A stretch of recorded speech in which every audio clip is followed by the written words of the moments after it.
ایک درویش فرماتے ہیں کہ میں ایک بار شیخ ابوالخیر رحمۃ اللہ علیہ کی زیارت کے لیے گیا۔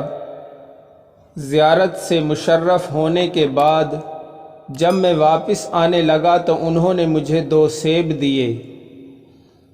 میں نے دل میں فیصلہ کیا کہ یہ شیخ کا تبرک ہے، میں انہیں کھاؤں گا نہیں۔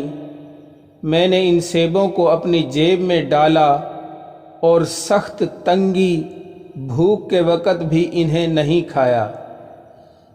بالآخر ایک موقع پر بھوک کی وجہ سے بالکل نڈھال ہو گیا تو مجبوراً 1 سیب کھا لیا۔ پھر جیب میں ہاتھ ڈالا تو اسی طرح 2 سیب موجود تھے۔ یہ شیخ کی کرامت تھی۔ وہ درویش فرماتے ہیں کہ میں شہر موصل تک ان سیبوں میں سے کھاتا رہا۔ یہ کئی دنوں کا طویل سفر تھا۔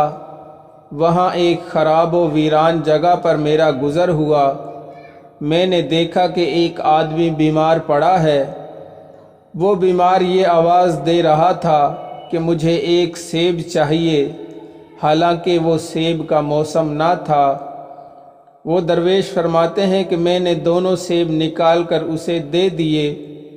اس نے کھائے اور فوراً اس کی روح پرواز کر گئی۔ میں سمجھ گیا کہ شیخ ابوالخیر رحمۃ اللہ علیہ نے یہ دونوں سیب اس بیمار کے لیے دیے تھے۔